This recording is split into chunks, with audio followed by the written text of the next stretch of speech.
How to Write a Cover Letter, brought to you by Mohr Career Services at the Lundquist College of Business. When you're writing a cover letter, think about who is the most important person that you need to think about when creating that letter. That person would be your audience or your reader. In most cases, this is a hiring manager. So you want to think about what it is that they are looking for, what skills, experience, and attributes. And then, of course, you have to think about yourself. What skills, experience, and attributes do you bring? Where those two things overlap is called alignment, and that is a key feature in a strategic, targeted cover letter. So where can you find what the audience or hiring manager is looking for? Typically, that would be in a job announcement, or perhaps you've been networking with people within the company and have learned that they have a specific position to fill. So always begin by thinking about what is the employer looking for? What skills are they looking for? What experience would they be interested in?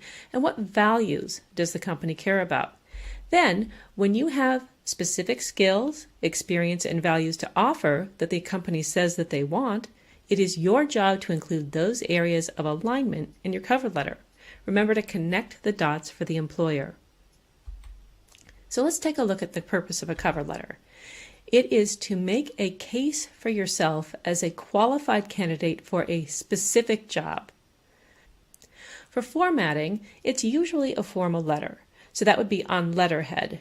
And by that, I mean take the name and contact info header from your resume, copy and paste it to a blank Word document, and use that for the top of your cover letter. That makes a nice professional presentation because it looks like you're writing on your own stationery. Then follow normal writing conventions. You'll want to write in complete sentences and remember how to write a formal letter. You know, the date, addressee, greeting, paragraphs, closing, its signature, etc. And then this is very important. A cover letter can be one page only. You need to make sure that you have a very strategic and succinct way of making a case for yourself for that specific job within one page. So you might be thinking, do you have to write a cover letter?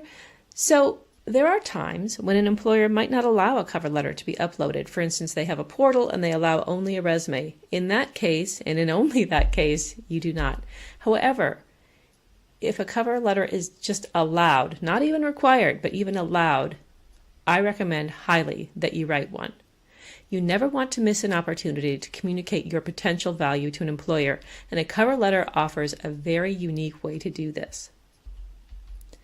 So we're going to go through one approach to writing a cover letter. Now this one we call sticky stories because it uses stories about your specific skills or experience to convey your qualifications in a memorable way. Remember that stories are what we remember, so that's why we're going through this format today.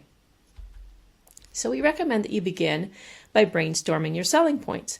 Again, go back to the job announcement. Think about what it is that they want and think about what you have to offer. Pick your top two strongest selling points that are in alignment with what the employer is looking for. And then we recommend that you actually begin by writing the body paragraphs of your letter. So each body paragraph will flesh out each selling point. So for your body paragraph number 1, you would have a topic sentence. Then you would write a story about that skill using the who method, which we'll talk about in the next slide. And then go back and connect that to the job through a relevant sentence. Why is that particular skill relevant to that job? How does that make you a strong candidate for the position? After you write your body paragraphs, then go back and write your introduction, in which case you will talk about why you want to work for the company and just introduce those two selling points that you've just spent all that time in your body paragraphs going into more detail about. Then finally, write a conclusion.